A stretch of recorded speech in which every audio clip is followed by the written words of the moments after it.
కొల్లూరు నియోజకవర్గానికి సంబంధించిన BRS senior నాయకులు గోవింద్ శ్రీధర్ రెడ్డి మనతో ఉన్నారు. ఆయన అడిగి తెలుసుకునే ప్రయత్నం చేద్దాం. సార్ నమస్తే.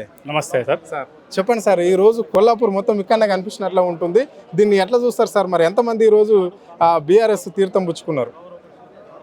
ఇక్కడ దాదాపు 100 మంది దాకా వివిధ గ్రామాల నుంచి వచ్చిన వాళ్ళు కూడా చిన్నంబాయి మండల్ హెడ్ క్వార్టర్ సర్పంచ్ గారు దివ్యశ్రీ గారు, అదేవిధంగా మా దగ్గర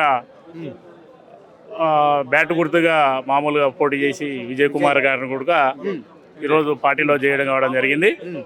అయితే ఈ సంక్షేమ పథకాల గురించి కేసీఆర్ గారి అభివృద్ధి చూసి, అదేవిధంగా మా స్థానిక మాజీ ఎమ్మెల్యే గారు బీర వర్షవర్ధన్ రెడ్డి గారి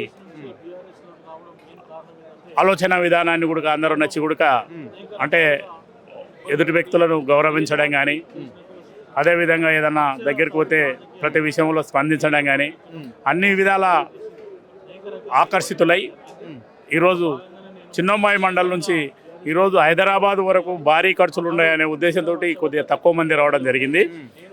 రేపు పండగ తర్వాత పండగ తర్వాత సంక్రాంతి పండుగ తర్వాత ఇంకా మండల స్థాయిలో తాలూకా స్థాయిలో మా చిన్నంబాయి మండలం నుంచి ఉడక చాలా గ్రామాల నుంచి చాలా కార్యకర్తలు కాంగ్రెస్ పార్టీ నుంచి బీజేపీ నుంచి ఉడక బీఆర్ఎస్ పార్టీలో తీర్థం పుచ్చుకోవడానికి సిద్ధంగా ఉన్నారు. రైట్. మీ నియోజకవర్గానికి సంబంధించి మంత్రి కూడా ఉన్నాడు, మరి ఏంది పరిస్థితి అక్కడ, ఎట్లా నడుస్తోంది? మంత్రి గారి విషయానికి వస్తే మంత్రి గారు ఏది చూసినా దౌర్జన్యాలే, అతని అనుచర వర్గం దౌర్జన్యాలే. ఎవరైనా ఏదైనా చేసినారంటే అవసరమైతే మర్డర్ చేపియడం, ఇలాంటి ఉడక ఆయనకు వెనతో పెట్టిన విద్య. కొంతమంది ఉడక గత 2 సంవత్సరాల కింద ఉడక మా పక్క గ్రామంలో బొడ్డు శ్రీధర్ రెడ్డి గారిని ఉడక అతి దారుణంగా మర్డర్ చేస్తే ఉడక అతను గుప్పిట్లో అధికార పార్టీ ఉంది అని పోలీసు వ్యవస్థను గుప్పిట్లో పెట్టుకొని ఆ కేసును ఉడక బయటికి రాకుండా చూసి తన దౌర్భాగ్యుడు జూపల్లి కృష్ణారావు గారు. అయితే అతనికి ప్రతిసారి 5వసారి గెలవడం, అతను గెలిచినప్పుడల్లా అతను ప్రాతినిధ్యం వహిస్తున్న కొల్లాపూర్ కాన్స్టిట్యున్సీలో ప్రతిసారి కూడా ఒకరినో ఇద్దరినో అతనికి అలవాటు చంపడం, చంపియడం అతనికి వెన్నతో పెట్టిన విద్య. కాబట్టి అయితే మీ మీడియా ద్వారా కూడా అసలు సంప్రదాయం మనకు మంచిది కాదు. జూపల్లి కృష్ణారావు గారు ఇప్పటి నుంచైనా మానుకొని, మాలాకటి పిల్లలు నీ కొడుకు 2 కొడుకులు ఉన్నారు, మీ కొడుకులే తాలూకాలో ఉన్న ప్రతి ఒక్కరిని కూడా వాళ్ళని హింసించకుండా, చంపకుండా ఈరోజు కనువిప్పు తెచ్చుకొని మీరు ఆ యొక్క సాంప్రదాయాలకు దూరంగా ఉండాలని ఈ మీడియా తరఫున మేము కోరుకుంటున్నాం. అయితే మీరు ప్రేమతో ఓట్లు వేయించుకోండి.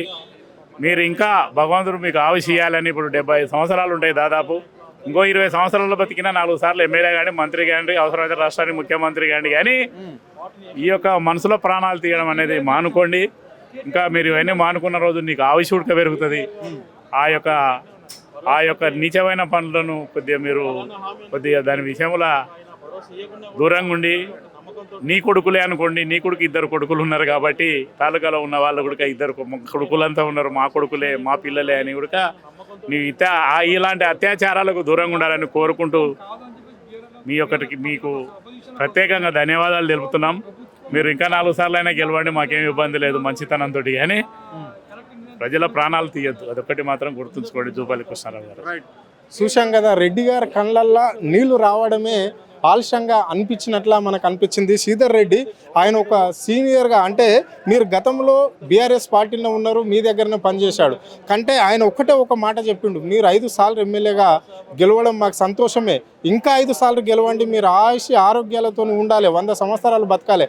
కానీ కొల్లాపూర్లో ఉన్న ఎవరైతే కింది స్థాయి నుంచి వచ్చే లీడర్లను ఎందుకు చంపవలసి వస్తుందో ఆయన మంత్రిగా ఉండి ఆయన దానికి సమాధానం చెప్పాలి. ప్రతిసారి 1-2 ఆయన చంపడం ఒక లక్ష్యంగా పెట్టుకున్నాడు. ఎందుకంటే యువ నాయకులు, యువతరం రావడము ఆయనకి ఇష్టం లేదేమో, మరి ఎందుకని చంపుతున్నాడో అర్థమైతే లేదు. కాబట్టి మీరు చేసినా కానీ మేము ఇక్కడ నుంచి మిమ్మల్ని మీ మంచిగా కోరుకుంటున్నాం తప్ప కానీ మేము చెడు కోరుకుంటలేము అని చెప్పేసి ఆయన కళ్ళల్లో మనము ఆయన ఆవేదనను చూసాం. ఆయన ఏం మాట్లాడాలో కూడా అర్థం కాని పరిస్థితిలో ఆయన మాట్లాడవలసిన పరిస్థితి అయితే కనిపించింది. అంటే అంత బాధ కొల్లాపూర్కి సంబంధించి అంతమంది మందిని కోల్పోతున్నాం మేము. ఏ పార్టీలో ఉంటే ఏముంది, 5 సంవత్సరాలకు వచ్చేదాన్ని, కానీ ఈ సంపడం, ఈ కక్ష రాజకీయాలు ఏంటి అని చెప్పేసి కూడా ఒకసారి మంత్రికి ఆయన సూటిగా అడగడం జరిగింది.